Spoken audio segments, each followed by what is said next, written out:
Hello and welcome to episode 19 of Balls Deep. We are very excited to be here. We're exceptionally excited, and this is going to be the greatest episode yet. Absolutely. Are they not all the greatest episode yet? Well, you'll notice I said the exact same thing on episode 18, and I think I'm just going to say it on every episode moving forward. I think that's a great idea. It's best to be optimistic, isn't it? Yes. It's better than coming in and being like, this episode's going to be a bit rubbish, actually. So it's better than coming in and saying that, isn't it? Well, that would be a crap start, yeah. It would. But let's have a good start. Well, we are in the interesting, I say interesting, we haven't seen any of it yet, town of Augsburg, which is about half hour outside of Munich. We decided to come here because we are going to be spending this weekend at Oktoberfest with my dad, Scott's dad, and Scott's brother. And we just basically, we were either going to go to Munich and stay there until they got there, but that was super expensive. And then we found this interesting town of Augsburg, which is about 30 minutes outside. So super accessible, super easy. We actually, before this, we were staying with my one of my best friends in Mainz, which is near Frankfurt. And it was just a super easy bus to get here, 5 hours and 15 minutes. How did you find the bus, Scott? The bus journey was quite smooth. The bus journey was quite smooth. The bus was comfortable enough. No one else was booked on our seat, so we had an entire table to ourselves, which was really sound. So we worked the entire way. It was a Sunday. We don't like working on Sundays, but we had a bunch of errands we needed to get done, some things we needed to book, so we just worked the 5 hours. We actually created some shorts during those 5 hours for our guest episode.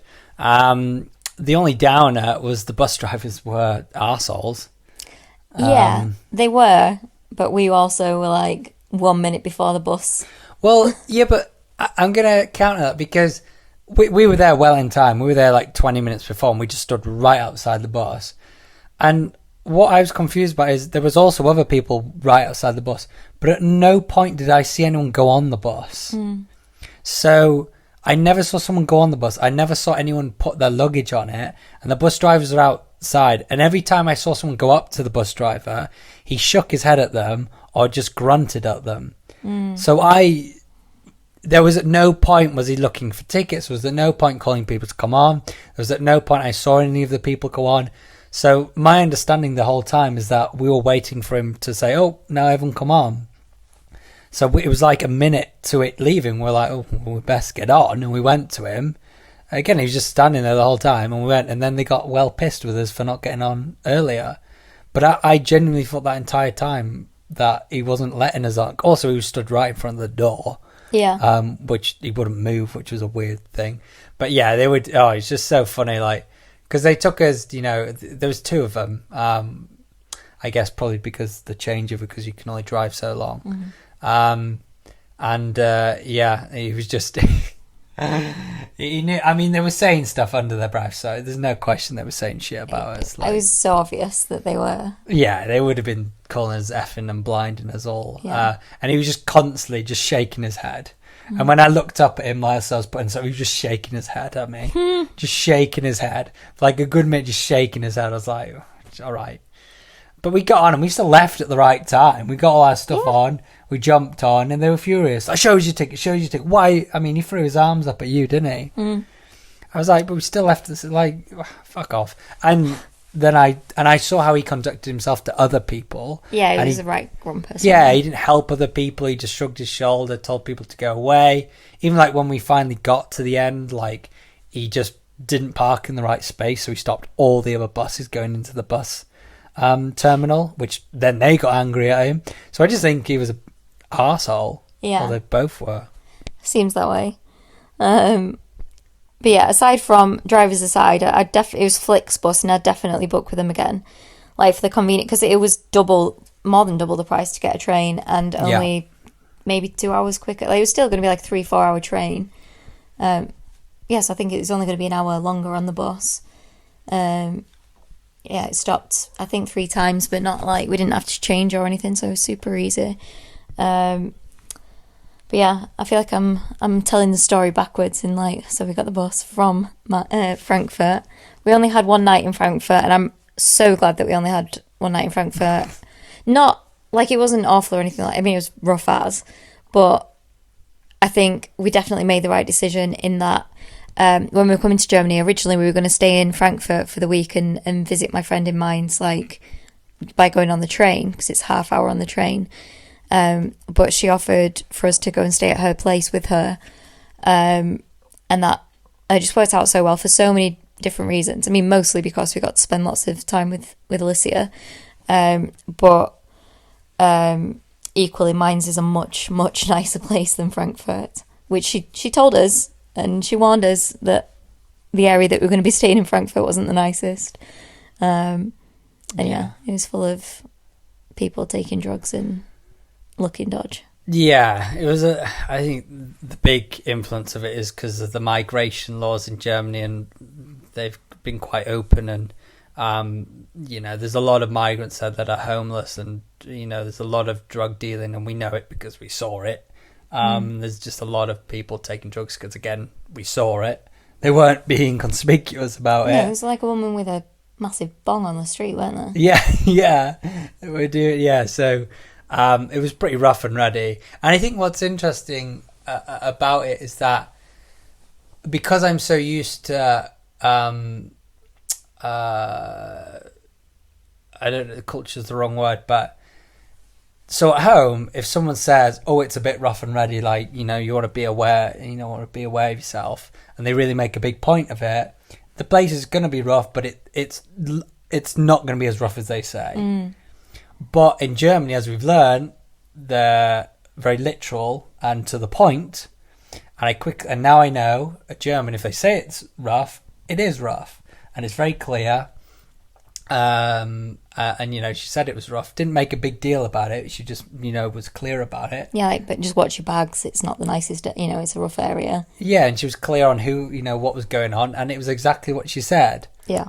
But because I'm so used to Brits just sort of bigging things up and saying, "Oh, it's crazy that place," and it sort of not being as much as people ever say, I sort of went, "Yeah, she's probably embellishing it a bit," but no, she was right. Yeah, absolutely. But Central Frankfurt. Yeah, well, we went to the a really nice vegan cafe in the Jewish History Museum, and that was beautiful. Yeah, that was a really nice. We had an Israeli breakfast. Oh, it was great. Absolutely fantastic. What did it consist of, my dear? It had a vegan omelette. Mine had feta, mushrooms and onion. I believe yours had fake meat, mushroom and onion. And then there was salad, 2 slices of bread, and then it came with loads of sides. It came with hummus, this savoury yoghurt, some couscous. Oh, no, quinoa, I think was it? Quinoa. Yeah. Some little applesauce. It was like cinnamony and like a yogurt and granola. It was just absolutely wonderful. It was really filling, really hearty. Yeah, highly recommend that. Yeah, it was lovely. I enjoyed an Israeli breakfast. Very healthy. Very healthy. I'd have it again. And the museum was pretty cool. We didn't go all the way into the museum, but we got to see some exhibits. Like there was this really beautiful exhibit outside with these two. It was like a sculpture of these 2 trees that were entwined with each other. Basically, as one tree stood up as you would expect it, then the other tree, basically the opposite way round, but attached at the top. Yeah, it was like it's mirror image with the branches touching, wasn't it? Yeah, like entangled within each other. Like almost like the tree of life, but not quite. Yeah, and apparently it had some significance about the whole Hamas, and the whole everything going on in Israel at the moment. Yeah. So it had some significance, and because we ate and we literally looked at it where we were eating, it was right. You could see it. It was directly in front of us. It did. I started to interpret it in different ways, So first I interpreted it, they're embroiled in a war because it was, all the branches were entangled within each other. Then I saw a missile coming down because like this tree coming down at a slight angle down in the street. It looked like a missile was coming down. So I sort of saw different things in it, you know, after I'd read things, and there was this sort of voice playing, which were the victims of Hamas, and yeah. And there was a lot of protests in Frankfurt, we saw. There was a lot of protests about it as well. And, you know, it is a real sad situation that's going on there. All I understand is that it's very complex, the history of it, and it goes back many years. And, you know, when any war goes back many, many years through many stories and many different things that have happened, it just gets so complicated. I just don't know how you can figure it out. Yeah. It's I mean, the main thing that I think about is just how sad it is for the loss of life. You know, regardless of what you think about any situation, any lives being lost is awful. You know, and the fact that it's always the innocent people, isn't it, that suffer. It's never the policymakers. It's never the decision makers. It's always the people who just want peace that seem to be the ones that suffer, and that's so sad. I must admit that is a line that I did enjoy, that I did appreciate from Trump. I know that's quite a triggering word for people, but a triggering name. But you know, when he got questioned about the Ukraine-Russian war, he said, you know, I don't know, it was a question about it, and he said, I don't want anyone to win. He said, you know, it's not about anyone winning. I just want it to stop. Mm-hmm. And I think that's a really strong answer. And then he got absolutely blasted in the news. Like, everyone's like, oh my God, how could he not be behind Ukraine, saying they should be winning, they should be the ones who come on victorious. And he was like, it's not about who I want, I just want it to stop. I want people to stop dying. I want people to stop fighting. And I'm the same. I wouldn't want someone to overthrow and destroy someone, because it's just going to kill a loads of innocent people in the process just to get to one prick at the top. So it's, you know, I did appreciate that. I think it was a wise comment that he said, and he just got blasted for it. So yeah, and I can totally take his point on that. Absolutely, of course, we all just want the war to end. But I think, I can understand also the other side of it, which is that him saying, well, no, I'm not going to say that I want Ukraine to win. It's kind of like, almost like he's picking the other side, which I know he's not, because I know he's not. That's the whole narrative they push. They say, oh, you want Russia. That's so unfair. It's the whole argument of voting, right? It's like, what side are you? You blue or red? You blue or red? And if you're not a side, you've got to be on a side. Like, someone is trying to find which side you are, and once you've put out one view, you're that side. But then if you put an opposite, sometimes you could be in the middle of things. You don't have to be on a side. And I think that's a real shame in society right now, that people get shoe-edged into a side. Yeah, and again, I agree with that. But I think in the case of, like, Russia and Ukraine, we've got a very clear perpetrator and someone that's trying to destroy and dictate and claim another country, which, you know, I'm totally against. And I think by not saying, oh yeah, I'm in support of Ukraine, then it's like, I just think it's a slippery slope and a dangerous thing. You know, like, if Russia does take Ukraine and the war ends because they win, then also what's next? You know, like you've said before, like, history shows that if they don't stop there. You know, if Russia takes Ukraine, then, you know, Poland will be next in the sights, or, like, you know, what's next? And then world domination. Like, I know it's a slippery slope argument, but I don't know. It's a real tough, obviously, and I want to be clear that I'm in support of Ukraine on this situation. But I think when you've got someone that's trying to be the leader of the USA, not speaking out against a country whose dictator is trying to take another country is problematic. Yeah, I think it's a complex situation, but I mean, I'm for just no war, you know, just stopping pain. Totally. I don't want to, you know, be behind an agenda that's going to drive more killing, you know. But usually, you know, someone has to become the victor to end it, which is a shame. And, you know, there's probably tactical reasons to him saying it as well, because of course when he needs to get in the room with Putin and have conversations, You know, if he goes and slams them in the news, it's not going to help him in those conversations. And he seems to be one of the few presidents that have actually broken through with Putin in some sort of positive way. So, you know, if he can play even a small part of stopping it through conversations, and, you know, that would be incredible. It'd be amazing, you know. And if it means not, you know, calling out that he's behind Ukraine, I think that's a good thing. Yeah. Yeah, so maybe it was a tactical move. I don't know. I feel like... I don't think he wants to ruffle Putin's feathers, does he? Because he's... Something interesting that he's achieved is that he's, you know, sat down with Putin and he sat down with King John, which is unbelievable. You know, no other president's done that. You know, so it's, you know, it's good because these scary countries. And the history piece that you're mentioning, yeah, the British, the head of the military, the defence in UK, he mentioned basically he's on a 3-year plan to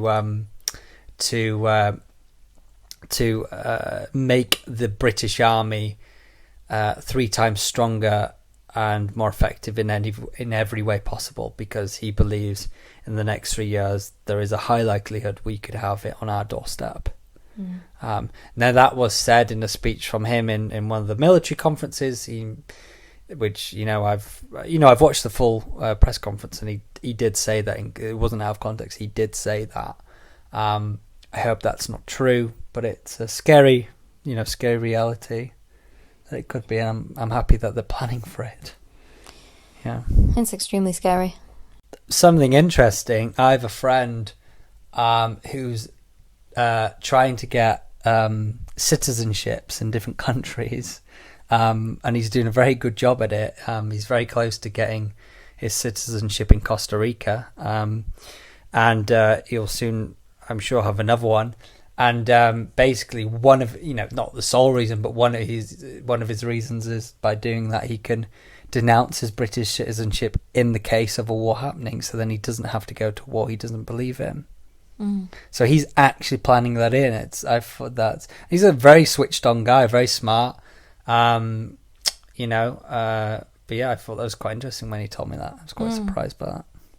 Yeah. I think there's so many benefits to having a citizenship outside of the UK. But that's like, I suppose if I was to write a list of reasons why I would want citizenship elsewhere, I don't know that avoiding a war would have initially come to mind, but it's, I suppose, a clever one. Yeah, he made me think about it. It wasn't in my mind initially, but it's good to have. And I would like another citizenship, and I could see us getting one. Whether it's, I don't know, a Canadian one, an Australian one, I don't know. But the tax in Australia sucks, so we'll have to figure that out. Yeah, well, there's a lot of things that are like tax deductible, and it is a really good pension. I think it's like 9% your employer pays, which is a lot higher than the UK. So. Yeah, it's like the US. Oh, really? Yeah, the US goes up to 9%. From your employer? Don't you have to pay into your own pension in the US? No, it's 9%. The US pension's good. I thought everyone had to pay into their own, like, 401k and that. I didn't think most people... I don't know. Yeah, I work for a US company, and it can go up to 9%, and they pay 9%, and you can pay, and you pay 9%. Yeah. Oh, right, so like employer matched contribution. Exactly that, but the maximum is 9%. Got you. Yeah, so I'm close to that. So I can't remember what I'm on. I think I'm on an 8 or something. But yeah, I couldn't get that with a UK company. Yeah, no, other than like teaching's pretty similar, something like that. But other than that, yeah, it's not common. Yeah, so it's super useful. Well, so I don't know how we got into war. I enjoyed that conversation. That's not something we usually dive into. Yeah, I'll be honest, they make me really uncomfortable, those conversations. Yeah, but you love politics. I do love politics. I don't love being recorded talking about politics, because it's that whole fear of being cancelled because... Oh, I've been cancelled 100 times. When we get popular and they go over these episodes, honestly, they're going to cancel me 100 times over. No. If you don't acknowledge it, then it never happened. Yeah, I can be quite uncomfortable about talking about my beliefs on certain things, particularly when I don't feel like particularly well educated on it.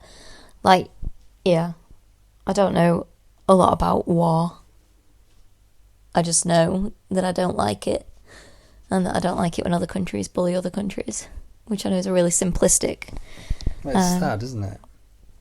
Yeah, it is. Shall we talk about something else that's less sad?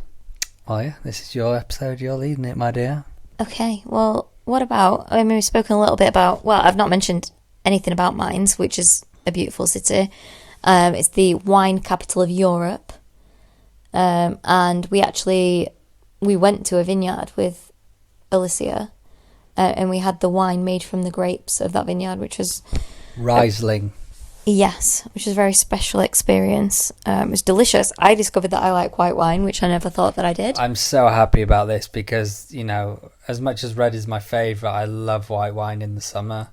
And I've just not been able to drink it for 3 years because... You so have been able to drink it. Have you seen me with a glass of white wine in the last 3 years? Yeah, restaurants. How many times? Sometimes. You'll sometimes order a glass of white. You could count it on one hand. You've had a glass of white with my mum, haven't you? I don't think I have. No, I don't think you have either. We always get red, and yet whilst my red is my favourite, you know, I like to switch it up with white. Not a fan of rosé. May have lied to Alicia about the rosé she served us. You're joking. I loved that rosé. No, I didn't like it. It was a nicer one, but I just don't like rosé.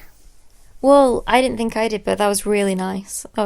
For me, that was great. I'd totally have that again. Oh, well, there we go. If you can, maybe you'll be able to find a way to get me on board with rosé. Fun fact, I once made my own rosé by mixing red and white wine. How did that go? Not as fun as it sounded. It was horrible. To be fair, it sounds pretty bad. I have never been so sick in my entire... I was like 14 and it was an open bar and I was living my best life. Wait, how did you get that 14? So it was at... anyone who watches Coronation Street, there's an actor that used to be in it called Richard Fleeshman. He played a character called Craig. He was the goth that went out with Rosie. And he went on a programme called Soapstar to Superstar, something along those lines, where soap stars sang. And he's actually a really talented musician. I think he probably won it. And then he became a bit more famous in his own right, and he did a show at Roger Thorpe near me. No way, Roger Thorpe? Yeah, Roger Thorpe. And we got tickets, and it was like a meet and greet, like, dinner package that you could get, like hospitality. But he came in the room and answered questions. By this point, I was, like, hammered, to put it like... They got a bottle of red and a bottle of white on every... It was like a U-shaped table that went around the room, and then he was sort of sat in the middle. And yeah, me and Daisy were there, and there was just bottle of white, bottle of red on every table. So there's no one stopping me having it. Wow. Was your mum there? No, she didn't get the ticket to go in there. Just me and Daisy. Oh, that's hilarious. Yeah, but so the guy wouldn't have even remotely looked 18. At 14. No, yeah, babe, you have a young face. Yeah, I do. I still get ID'd. Yeah. But I can remember... Oh, God, I cringe every time I think about it. But one of the questions that someone asked him was, when's your birthday? Because, we all ask such highbrow questions. And whatever it was, I think it's 2nd of June. I bet I can remember, but it's 2nd of June. Do you want to find out? I'll tell this story. I'll find out. What's his name again? Richard Fleeshman. Okay. Oh, I wouldn't ask ChatGPT, I'd ask Google. All he'd have to do is write his name in Google and it'll come up on Wikipedia. But, so the girl asked him, I think it was 2nd of June, maybe the 6th, it's 2nd or 6th. And I just blurted out, I'm a Gemini too. No way. 8th of June, damn it. Never mind, I knew he was a Gemini. Gemini. You just shouted that out in front of everyone. Yep. That's so funny. It's so cringe, but... And what was the next sound? The next sound? Or what was there any sound? Oh, well, someone else, I was just like, Oh, is that what he did? Like, oh, okay. Oh, no. He didn't go, oh, great. He just went, Well, I can't really remember. Oh, what a dick. I was very drunk. And, the next morning I felt horrendous. Did you actually feel embarrassed in the moment? No, because I thought he was in love with me and I was going to marry him. Oh, wow. Yeah. So Doesn't look like he has a beard, though. Beard? What makes you say that? Well, you have a man, you know, the man of your dreams, and I have a beard. He's got dimples, you may notice. He does have dimples. I'm looking at photos of him, and I barely recognise. Oh, I can see how teenagers could like it, actually. Like the curly hair. Yeah, he's got that. He's got that look that all the young girls would be into. Fair enough. So that's funny. Oh, I wish that was recorded.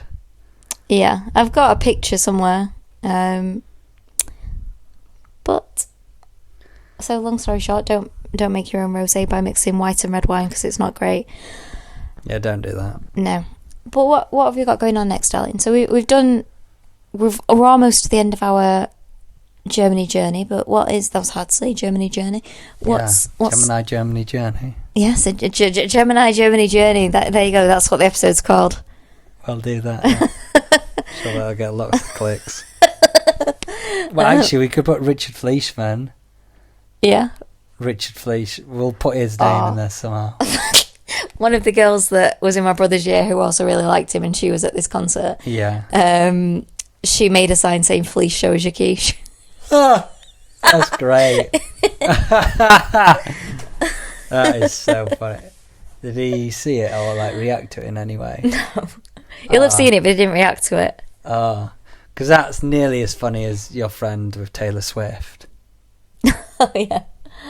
So, my friend who I won't name in case she doesn't want to be identified, big Taylor Swift fan, from way back in the day, like myself, OG Taylor fan.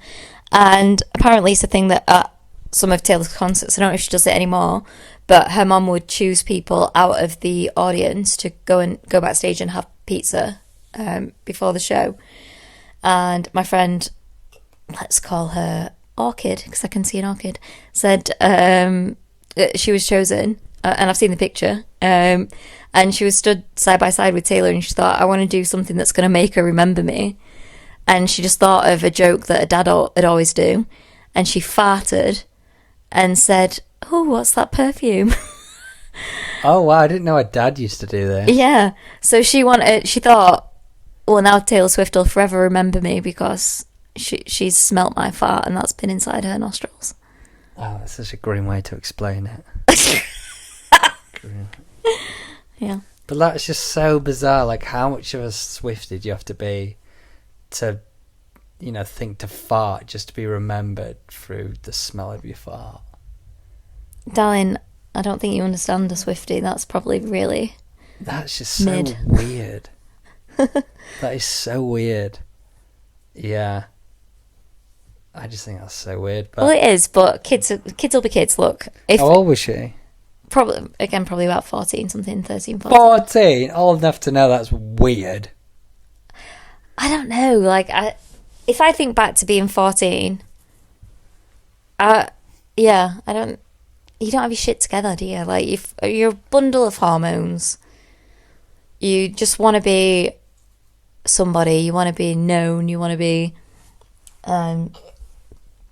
respected. I don't know. I don't know where I'm going with this, but like, you just don't know who you are yet, do you? You think you're the biggest, baddest person, and the older you get, the more you realise you're really not. Yeah, and I also think that... you realise who you are is special. And you start to acknowledge that, and it has a positive impact versus trying to compare yourself to everyone. Yeah, exactly. But what are we doing next, darling? Yeah, so as Shelby mentioned earlier, we're going to Oktoberfest, which we're super excited by. This podcast has come out a bit after that because me and Shelby are actually going to be away from each other for 3 weeks. Shelby sad. Are you not? Well, I'm very sad, baby. I'm tearing up. No, I am sad. It will be so shit when I think guys are just good at just putting emotions away and then they explode at some point, whereas women are good at sort of letting them pour out slowly, which is a much better way to do it. But no, I will feel shit on the Sunday that when we leave each other, it'd be really crap. Yeah, well. So we need to record this prior because otherwise, we're going to miss it, and we're not missing them. And then I'll come back on the 21st of October, and we will record a new one, and we'll be in the UK. And we'll be in the UK for the rest of the year, actually, except we will be in France for a wedding for like half a week to a week, and then Shelby will be going to Florida for a birthday, which would be really cool. But before all that, I'm going, after Oktoberfest, I'm flying straight to also Oktoberfest. All our family's coming, which is awesome. Well, all the lads. So my brother, my dad, Shelby's dad's coming, and my dad's never met any of Shelby's family. He lives quite far away, so it's a meeting of the dads, which is going to be awesome. Also, Shelby's dad has just become 70, so that's awesome. I haven't been on a holiday with my dad and my brother together since we were like kids, and that was like all the way back when I was like 12, 13. So that's really special, like really special. So I'm very excited for that. And he sent us a photo of him in a Ladyhausen, and it's just so funny. Like that really made it. Oh my god, he's actually coming. Like seeing my dad in it. I'm really excited to see everyone together. So we've got a few days, going to get super drunk in Oktoberfest, eat loads of great food. Me and Shelby are even going to create some fun games, just have a real laugh. And then I've got back-to-back stag do's. I got a stag do in Poland, of all places. But I must say, when I did go to Poland when I was in college, I really enjoyed it. I'm going in a few days earlier, going to do some really depressing tour. I'm going to go to Auschwitz. There's a really interesting salt mine right next to it as well, which I'm going to go check out, and then do some tours of the old town. Really excited to do that. But I was a bit umming and ahhing about Auschwitz because I have done a concentration camp in the past, and it was, as you would expect, super depressing.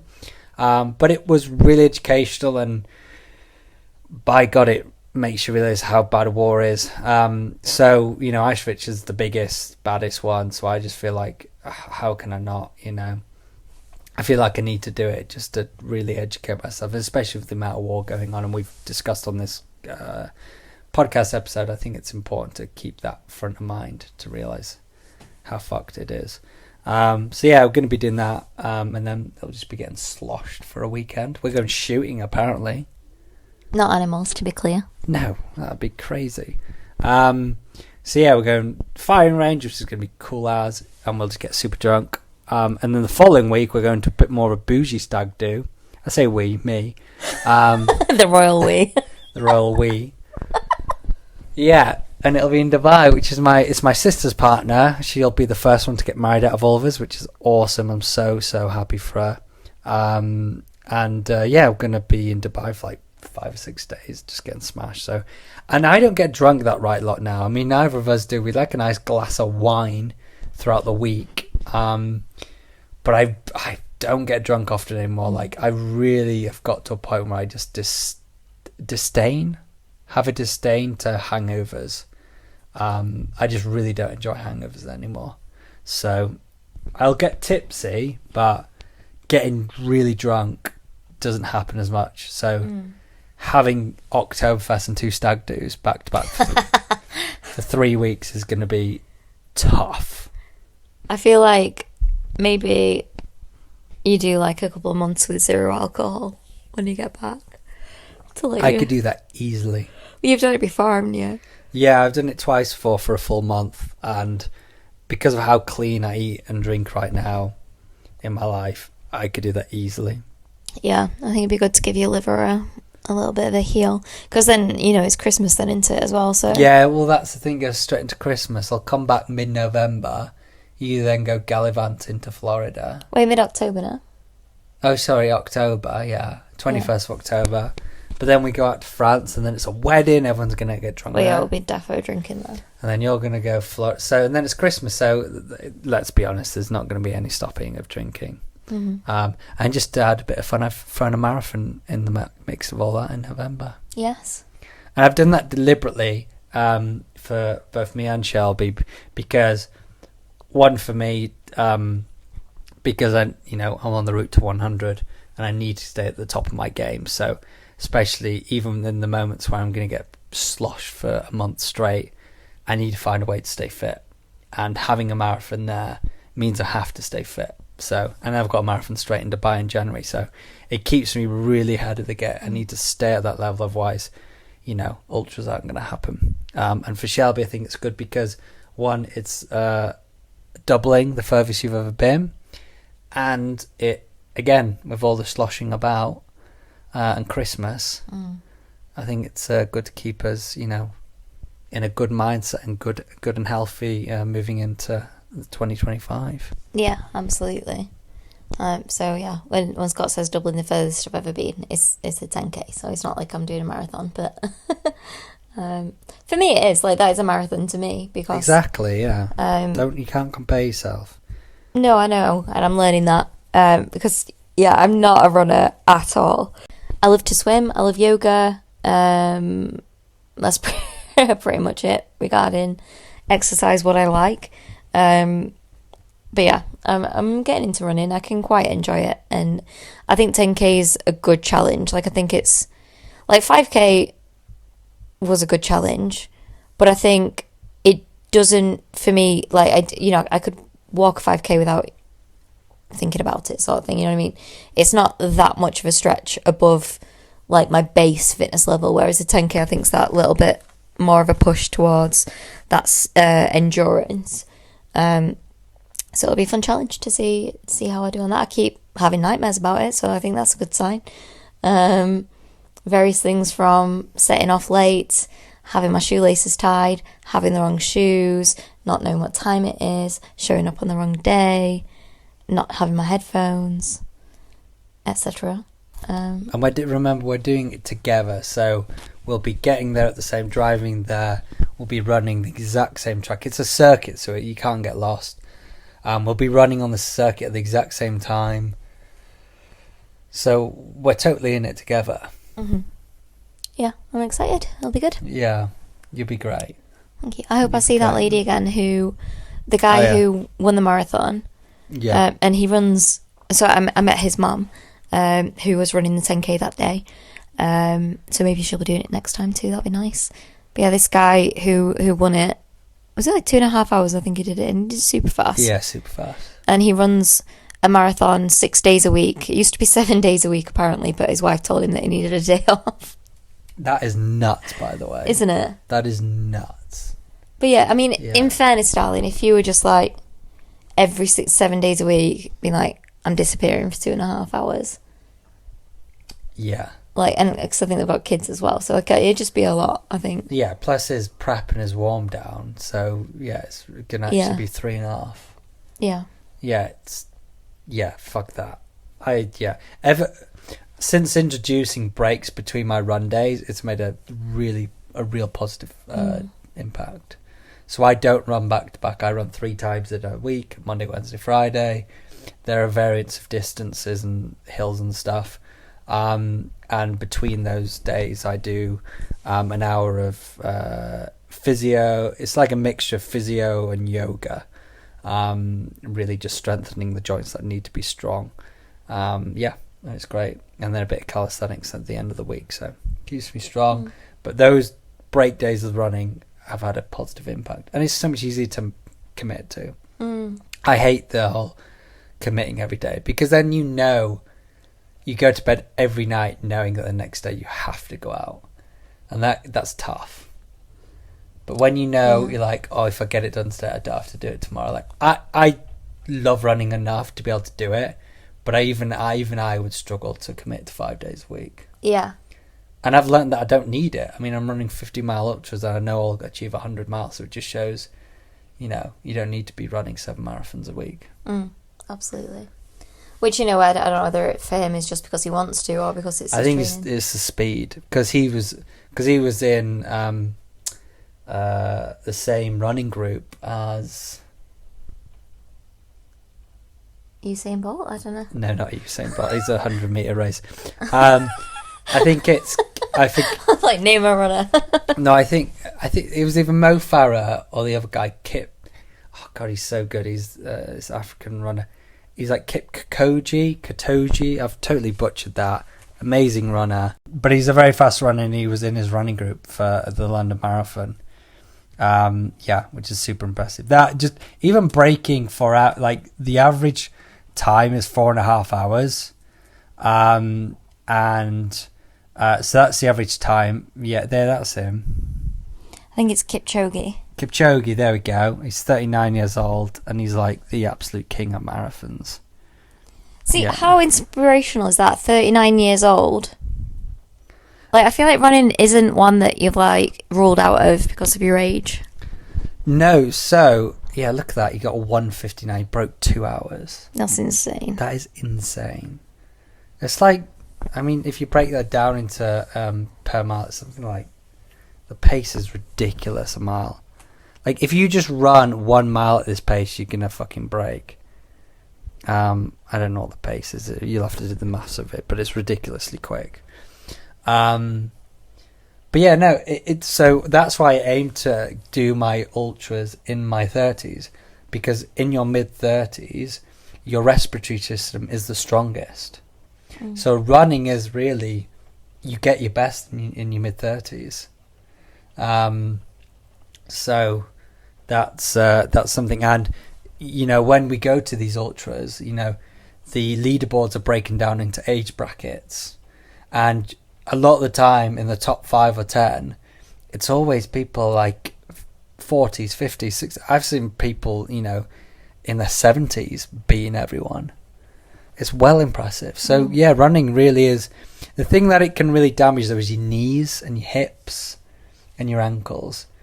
As long as you have luck with not wrecking your knees, hips and ankles during running through the years of your life, then you can run, you know, to an old age, and you can run very well. You can still win races, absolutely. Very good. Yeah. Well, I'm hoping I'm seeing the man that's as fast as him, or nearly as fast as him, mum, again. Yeah, he probably will, because someone like that wants to improve the speed of their time, and that is a very easy marathon because it's a flat. It's a what is it? GP circuit. It's a GP circuit, so it's just a flat circuit. There's no directions. You just go around the lap. It's like 8 or 10 times. Yeah, so it's very easy. There's like 2 hills in it, and they're barely a hill. So it's a good one to, you know, speed on. Some people may argue, is that fair? You know, but every marathon has different gradients, different terrain. So of course, if you run that versus if you run London Marathon is going to be not as quick, because again, you're contending with the crowds in London Marathon. You're also going to get more incline and etc. So anyway, so that's why people like that will do those type of races. I think it's pretty local to it as well, so I think it's likely. Yeah. Exciting. But do you want to tell them about what happened what the weird things that have happened since checking into this place?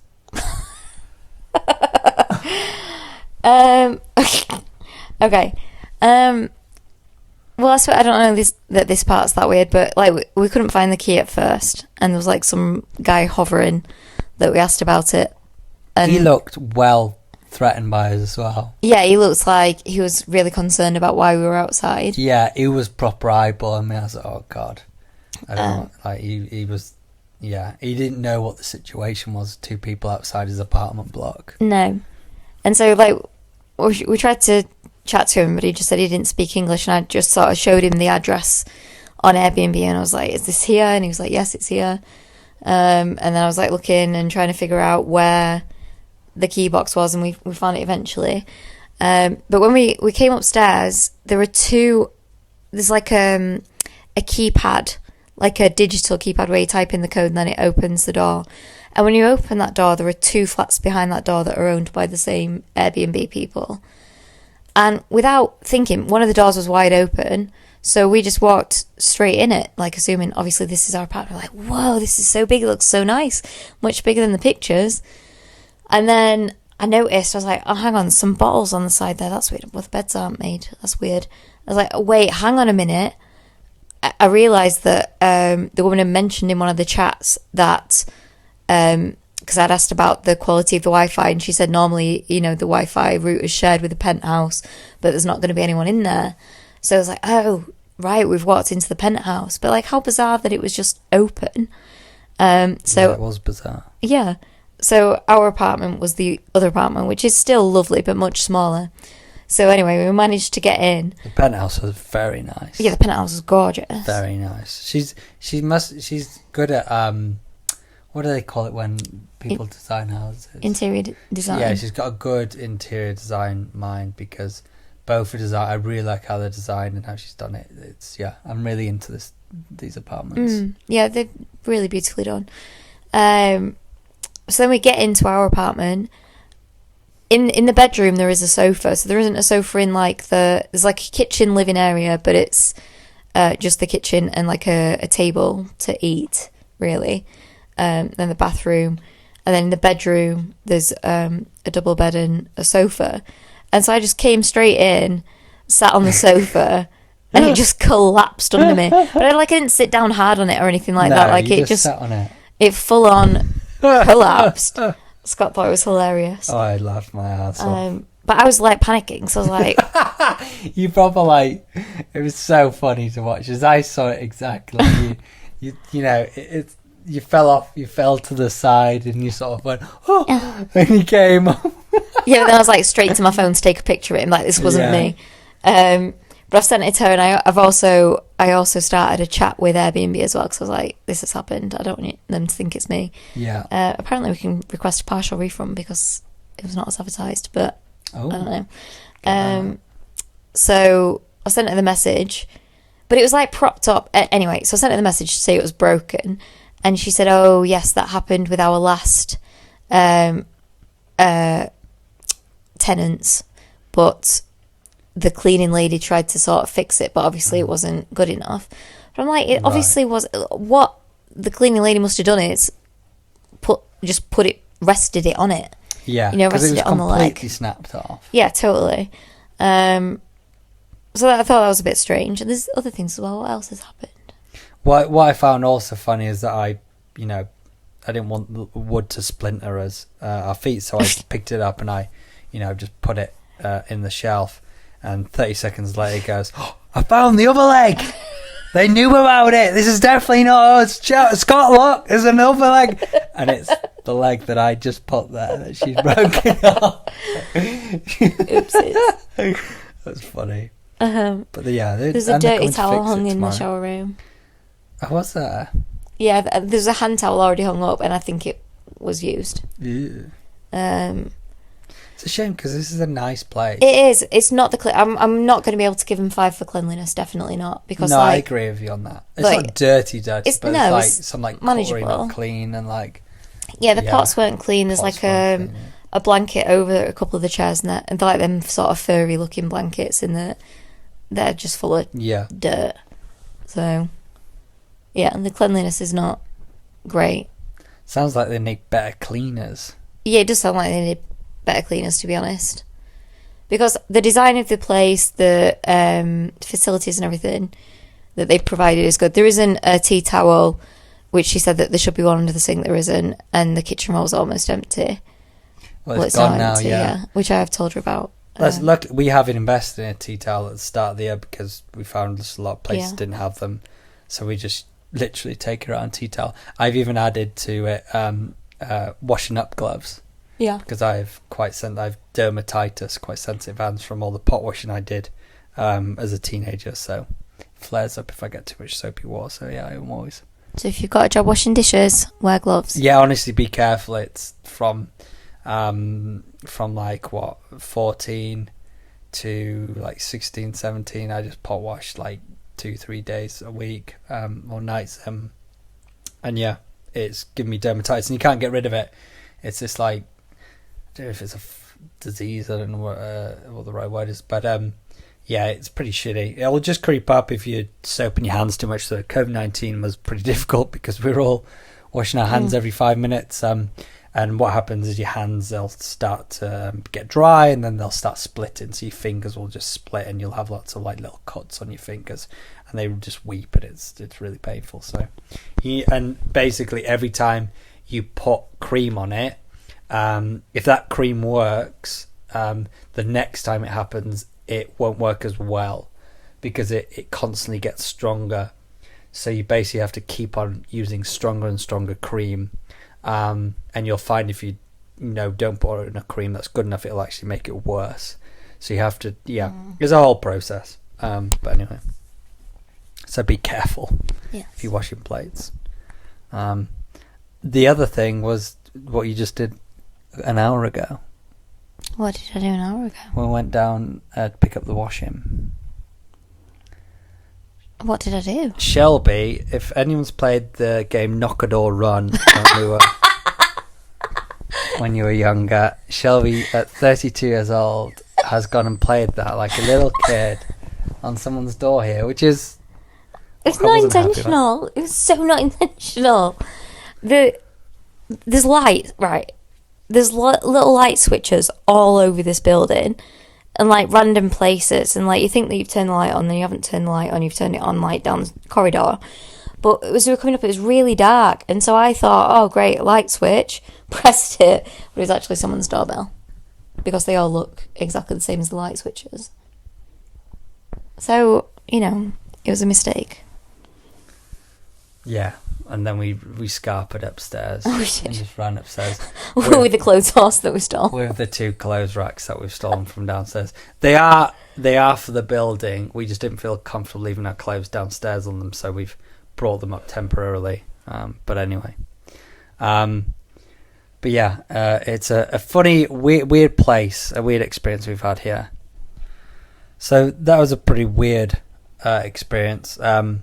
But we want to pull it back for a moment to Florida, because you're going to Florida. You mentioned Alicia at the start, didn't you? Yes. So for her 30th birthday, we're going to be going, which Alicia was actually my roommate when I used to work in Disney World in Florida. And we were roommates, and she's my bestie. And I'm very excited to be going.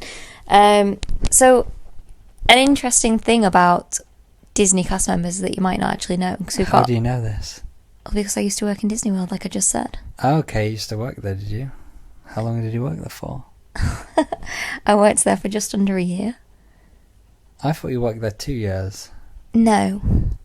I worked there twice. I worked there once as a lifeguard for 3 months, and then once as a cultural representative for the United Kingdom Pavilion in merchandise, and that was for like about 9 or 10 months.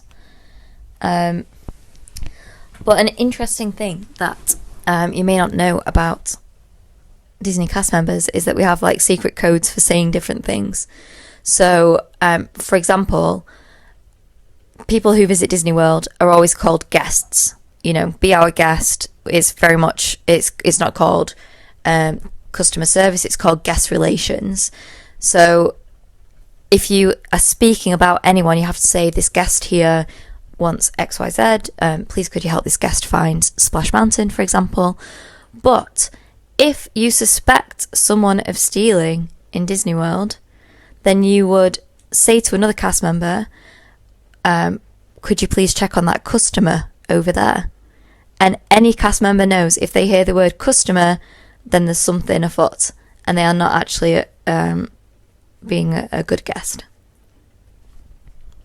And did you ever experience this? I didn't. No, not personally. I didn't. I did once. A side note: as a lifeguard, we had this saying that if you don't know, go. So if you're not sure if somebody's under the water, you should just jump in and find out.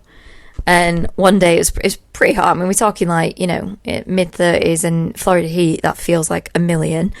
And one time I was on this stand, I was like, oh my god, it's so hot, getting a bit delirious. I was looking, and I just kept seeing this shadow. And they test you regularly as a lifeguard. They'll put like a body shape thing on the bottom of the floor to make sure you're paying attention. And this one time I was just looking at this shadow, and I thought, is this a test? Is this somebody? I was confident that it wasn't a person, but I wasn't confident that it wasn't a test. And so I just blew my whistle, pointed, and jumped in, and it was the pool light. How did that feel? I felt really fucking stupid. Like, when I put my hand on it, I was like, oh no. And then like then everyone has to, if you blow your whistle, because you've got to do this thing called roving, where you walk around as a lifeguard from point A to point B of your stand, and there's 3 people on the pool at any given time. So they walk between their point A and point B, you walk between your point A and point B, and then the third person walks between their point A and point B, and then you're covering the whole of the pool. But if you blow your whistle and jump in, then each stand has a designated point where the person on that stand needs to stand until they figure out what's going on. So they stop moving about, they stand, and then they just look over the water where they are until you get out whatever is in the water or see if you need any more help. So like the 2 other lifeguards on the pool, they were looking at me like, what's up? I was like, it was nothing. But my coordinator was really proud of me, and he gave me this little, they call it a 4 keys card. He wrote me a card for being put in safety first. And that's it, isn't it? You know, even though it might feel embarrassing, it's... And I think that's... You know, I can definitely resonate with that, you know, people are hesitant to do the right thing in moments and maybe stand up for people, or to help someone out because the fear of messing up, the fear of people seeing them, and I think that's a real shame. Like, for example, when we were in Thailand and there was an awful bike accident, and this woman had an accident and she had a massive golf ball size on her head, sort of injury, and there was loads of people there, you know, on the streets, hundreds, but everyone just stared. Yeah. Everyone just stared at it. Like, and there was like, you know, if you had it, probably like 600 people, like, if you in there all the restaurants. I mean, everyone just stared, and it was only us 2 ran up and we helped her. Yeah. And that's so common. That bystander effect, isn't it? Where you just... Yeah, what's that called? The bystander effect, where when something happens in a large crowd of people, if nobody steps forward, that encourages others to just not step forward. So yeah, the bystander effect, like I was saying, you know, we've experienced it in Thailand, for example, and you've, you know, Shelby's experienced it with the lifeguard experience, and there's other experiences we've had as well. But it's a real thing. It happens. Basically, in short, it occurs when individuals are less likely to help a victim in need. The phenomenon was popularized after the 1964 murder of Kitty Genovese, where many witnessed reportedly did not intervene in 1964. So this particular murder happened and many people did not intervene, and that's where it came from. But it's interesting, it tends to happen in large groups, but it's quite scary to really think about it. And you know, the sort of understanding of it is that social and psychological factors like the judgment or uncertainty to contribute, or the inner, you know, that you're gonna do it wrong, maybe feeling embarrassed, and it's believed, you know, rough stats, around 70% of situations this happens. So if someone's in need, someone's having a fit, someone's being abused, someone is, you know, just been in need in any shape, any way, a large part of the time, even when hundreds, thousands of people, you know, around them, no one does anything because of this bystander effect. So if you're in a situation where it's clear someone is in need near you, don't be a bystander. Be that one person that breaks the norm, goes and actually helps them out, because that person's in need and they're vulnerable at the moment. They need you. And a lot of the time, people are not going to do anything. They're just going to stare. And the sad state of affairs, an added piece to that, is people are actually going to take out the phones and record, which is really fucking sad. I actually remember a story that I was told recently where there was someone who had, went out to sea. They were just swimming. They got taken by the waves a bit too much. Basically, they started drowning. They ended up, a boat went flying out to get them, managed to bring them onto the beach, but they weren't breathing. And their friend is next to them, just absolutely tearing, crying their eyes out, just on the floor screaming, like so scared, you know, and this person just limp completely. They're trying to resuscitate him, doing CPR. And my friend who would, you know, was witnessing this, like, Jesus, you know, he instantly just saw a massive crowd surround these people, a massive crowd, and they didn't do anything. They just whipped out the phone and they recorded, and they just recorded it. Now, again, there is a person who right now is not breathing, going green. They're doing CPR with their best friend, bawling their eyes out. And the first thing people do, they're jumping off their towels, they're jumping from their relaxation, from their books, from their podcast, to run and just record it. It sickens me, that. Absolutely sickens me. And he was just sickened by it when they just walked, they were like, what the fuck? So, don't be a prick. Just don't be that person. Don't be a bystander.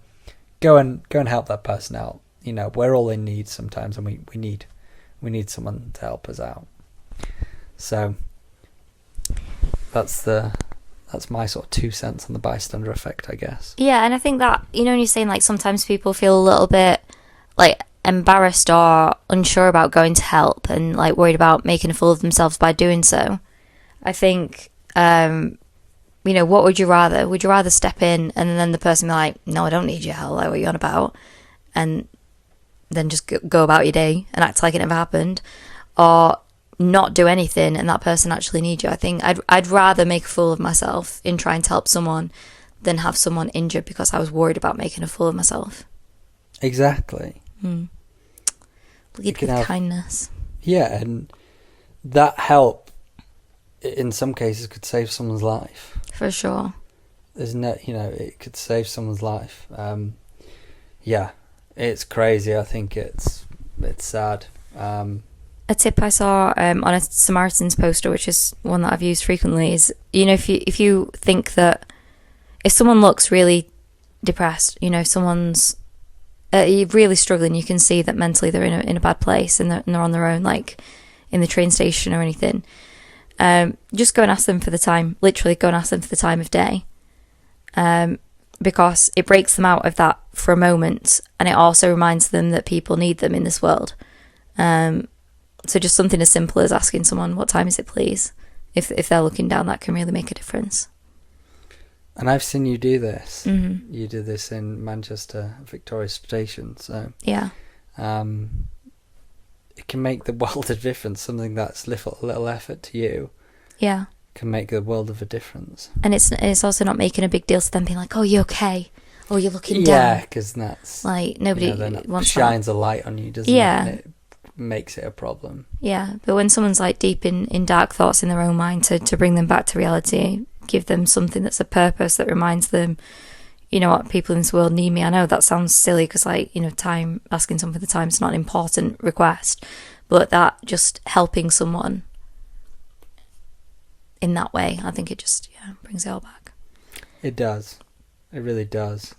Rather somber, but we do have a travel segment, which we'll somber our way to.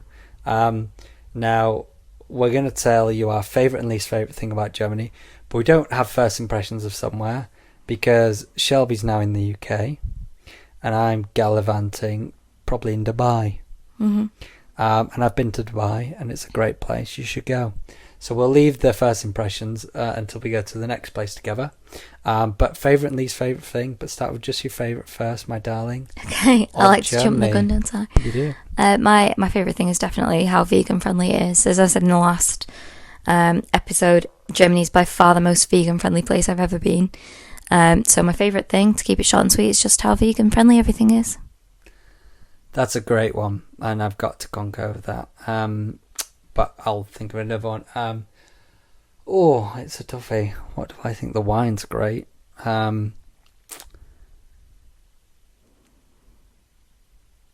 don't know what to say. I'm very comfortable here. Maybe that's something. I do feel very comfortable here. I found it very easy to navigate Germany. I found myself to be very comfortable here. I've not, other countries, it can be a bit, you can get stressed by things and figuring things out, but even getting food in the supermarket's been easy. In France it was so confusing. In Italy, it was complicated at times. But I don't know. I'm going to go with that. Maybe I'll think of a different one later on. But I've just found it very comfortable in Germany. It's been on the top of my list of all countries in Europe to go to for probably for the last 8 years. And I'm so happy I'm here.